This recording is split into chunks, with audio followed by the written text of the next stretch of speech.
देखिए, जो high school के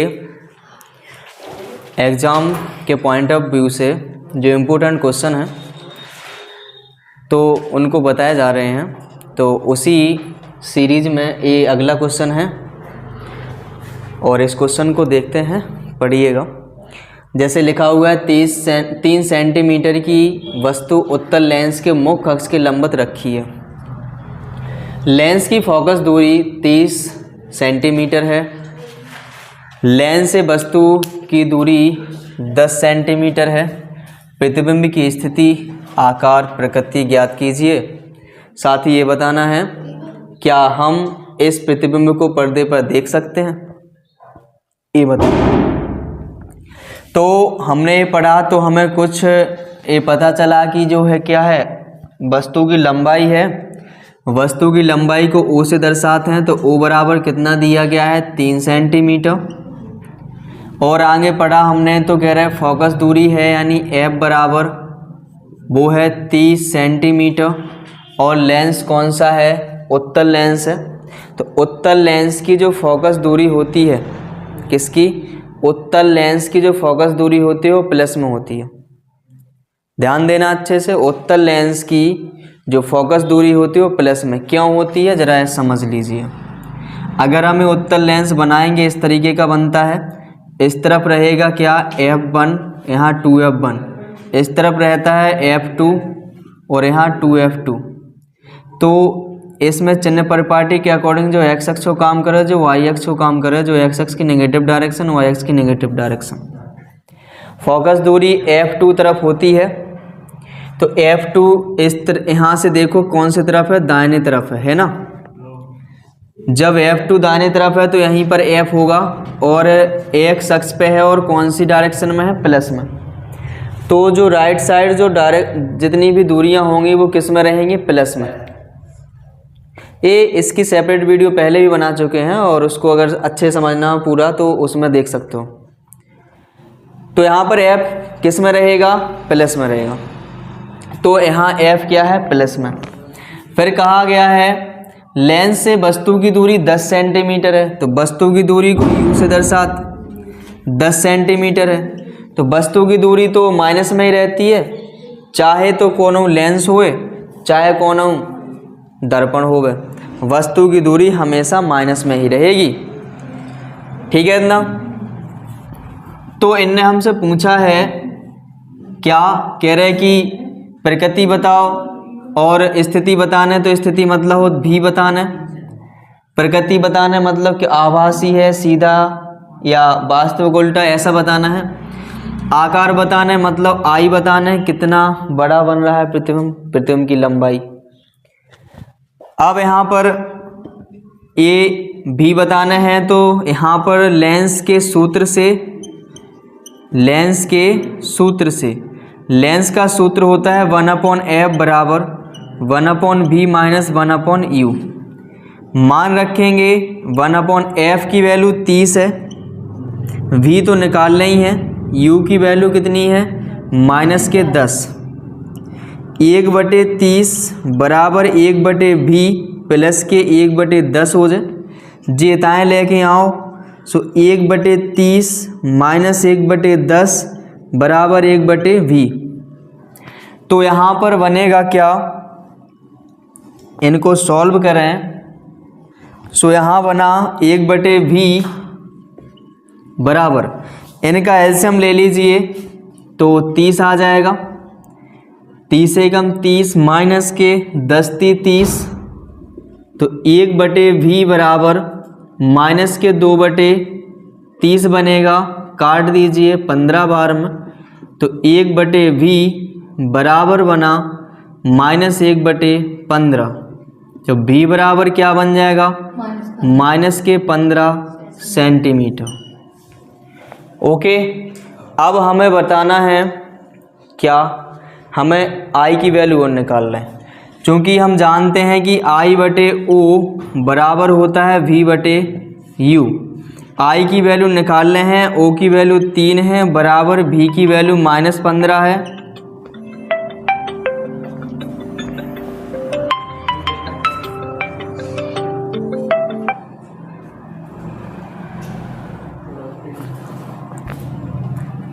तो v की वैल्यू -15 है, u की वैल्यू है कितनी -10, माइनस माइनस कैंसिल हो जाए। यहाँ पर 5 से काटो, 5 × 3 = 15, 5 दूनी 10, क्रॉस कराओ सो i बराबर बनेगा 9/2।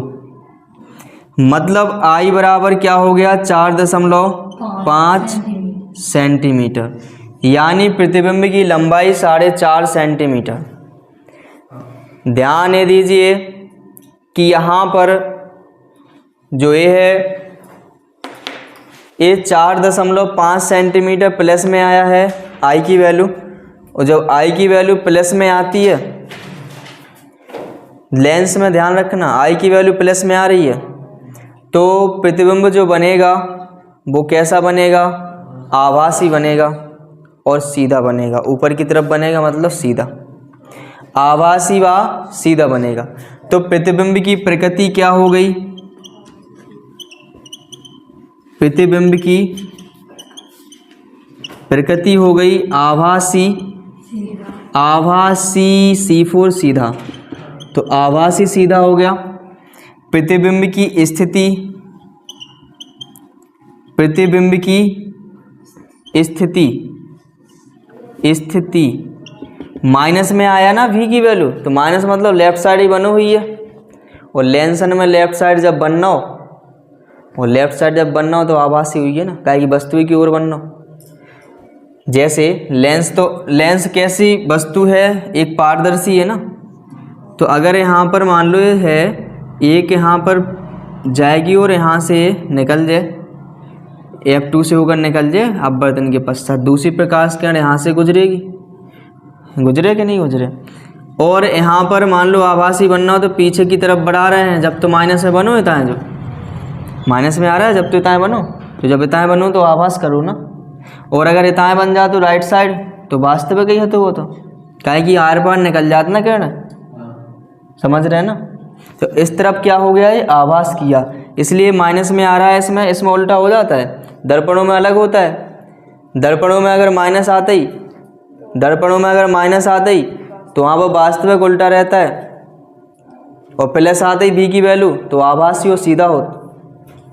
लेकिन लेंसों में उल्टा हो जाता है, अगर v की वैल्यू प्लस में आ रही, प्लस में आ रही v की वैल्यू तो वास्तविक को उल्टा बनेगा, और v की वैल्यू अगर माइनस में आ रही है तो आभासी और सीधा बनेगा, तो इसलिए हमने आभासी और सीधा लिखा। प्रतिबिंब की स्थिति है माइनस में है तो क्या बनेगा, वस्तु की ओर ही बनेगा, और प्लस में होता है तो क्या बनता है, फिर स्थिति बनती है, वहाँ पर बनती कि नहीं। तो यहाँ पर हम क्या लिखेंगे, बस दर्पण से, सॉरी लेंस से, दर्पण से नहीं लेंस है, लेंस से 15 सेंटीमीटर माइनस है, सो बाईं ओर क्या बनेगा, बाईं ओर। ये तो स्थिति हो गई। हमें बताना है आपका प्रतिबिंब का आकार, आकार कैसा आया, प्रतिबिंब का आकार कितना आया, ये आया 4.5 सेंटीमीटर। तो प्रतिबिंब का आकार कितना आ गया, 4.5 सेंटीमीटर आ गया। अब आगे प्रश्न पूछा जा रहा था, इसमें क्या हम इस प्रतिबिंब को पर्दे पर देख सकते हैं, कह रहा पर्दे पर देखो जा सकत कि नहीं देखो जा सकत, अगर पर्दा लगा दो जाए, पूछ रहा है कि ऊपर दिखे कि ना दिखे, आभासी है ना, आभासी आभास कर रहे हैं तो पर्दे पे कभी नहीं देखो जा सकता आभासी प्रतिबिंब को, तो आभासी प्रतिबिंब जो होगा पर्दे पर नहीं देखा जा सकता है। तो यहाँ पर लिखेंगे यह प्रतिबिंब पर्दे पर नहीं देखा जा सकता, तो यहाँ लिख सकते हैं, यहाँ लिखे दे, ध्यान देना। तो यहाँ पर लिखेंगे प्रतिबिंब को पर्दे पर नहीं देखा जा सकता है क्योंकि प्रतिबिंब आभासी है, प्रतिबिंब आभासी है, समझ गए। तो इस तरीके से कर सकत हो। कोई डाउट इतने में, तो डाउट नहीं रहना चाहिए, है ना। हाँ तो प्रतिबिंब की लंबाई आई दही तो है, प्रतिबिंब की लंबाई वही तो आकार है वो, कि कितने की लंबो है वो। ठीक है, तो इसको कंप्लीट कर लें, इस तरीके के प्रश्न पूछे जा सकते हैं,